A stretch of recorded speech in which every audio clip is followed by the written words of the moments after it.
Assalamualaikum warahmatullahi wabarakatuh. Perkenalkan, nama saya Tasya Salsabila, NIM 19.13070. Di sini saya akan melanjutkan tugas yang kedua, yaitu biografi tentang Muhammad Najik. Muhammad Najik atau yang biasa dikenal dengan Yasir adalah seorang yang kelahiran dari Gresik. Dari zaman dahulu, Yasir sudah pintar mengelola hasil laut. Muhammad Najik merupakan anak sulung dari 8 bersaudara. Orang tuanya mengajarkan sedari kecil kepada Muhammad Najik, yaitu berdagang di tepi sungai Pasar Bengawan Solo bersama bapaknya. Pada tahun 1974, jembatan penyeberangan dibangun, sehingga banyak orang yang meninggalkan sungai. Akibatnya perdagangan di sungai menjadi sepi dan merosot, sehingga banyak pedagang juga yang mengalami kebangkrutan. Salah satunya yaitu Bapak Muhammad Najik. Pada saat itu, Bapak Muhammad Najik mengalami bangkrut, sehingga dia menjual beberapa lahan sawah agar dapat melanjutkan hidup bersama keluarganya. Muhammad Najik untuk dapat melanjutkan hidupnya dan bersama keluarganya, dia juga membantu kedua orang tuanya, tepatnya ibunya, yaitu berjualan bubur. Pada tahun 1976, Muhammad Najik ini mengemban ilmu di salah satu pondok pesantren yang ada di Solo. Semakin dewasa, Muhammad Najik semakin gigih untuk memperoleh tujuan hidupnya, yaitu salah satunya dengan belajar yang baik dengan tinggi. Muhammad Najik tidak pernah menyerah dengan kondisi ekonomi keluarganya, malah menjadikan motivasi kepada Muhammad Najik untuk dapat membangkitkan kembali ekonomi keluarganya dengan melakukan segala cara agar mendapatkan ekonomi yang lebih baik. Pada tahun 1978, Muhammad Najik berhasil bersekolah di SMA Gresik dengan menjadi anak yang pintar. Tahun 1980, Muhammad Najik diterima di salah satu perguruan tinggi di Bandung, yaitu IPB Institute. Tetapi pada saat itu orang tuanya tidak memiliki uang untuk kehidupan Muhammad Najik. Pada saat itu Muhammad Najik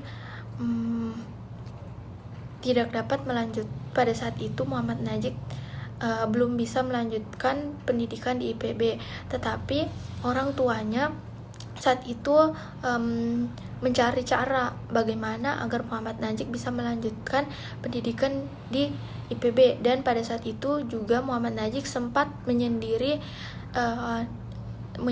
dan berpikir agar dia juga bisa bersekolah di IPB. Nah, pada suatu ketika dia balik ke rumahnya, dan pada saat dia melihat rumahnya, belakang rumahnya itu telah dijual. Ternyata orang tuanya menjual belakang rumahnya agar Najik bisa sekolah di IPB. Kemudian orang tuanya memberikan uang hasil jual belakang rumahnya kepada Muhammad Najik.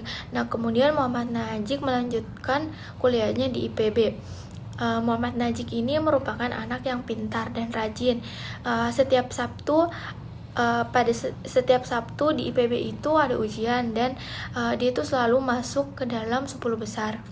Tahun 1981, Muhammad Najik ini juga selain berkuliah di PB, yaitu menjadi guru SMK, menjadi guru les privat, sampai menjadi penjaga perpus, dan dia juga dinobatkan sebagai ketua asrama di PB.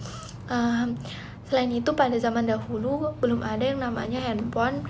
Jika kangen dengan orang tua, Muhammad Najik ini mengirimkan surat kepada keluarganya ketika hendak ujian agar meminta doa restu agar ujiannya lancar. Namun pada suatu ketika Muhammad Najik mengirimkan surat, orang tuanya tersebut tidak membalas surat tersebut, dikarenakan pada saat itu orang tuanya, tepatnya bapaknya, meninggal dunia, dan ibunya tidak mau memberitahu kepada Muhammad Najik ini dikarenakan takut terganggu ujian dari Muhammad Najik. Kemudian 1984, Yasir atau yang biasa disebut dengan Muhammad Najik ini dinyatakan lulus di IPB sebagai wisudawan terbaik. Tapi perjuangannya tidak berhenti sampai di situ, sebab ia harus membiayai 7 adiknya. 1985, Muhammad Najik menjadi dosen di IPB karena kepintarannya. Kemudian dia juga kerja di perusahaan terbesar yang ada di Bandung. Beberapa tahun Yasir kerja di perusahaan beberapa tahunnya kemudian Yasir juga sempat kerja di perusahaan coklat, kemudian perusahaan udang.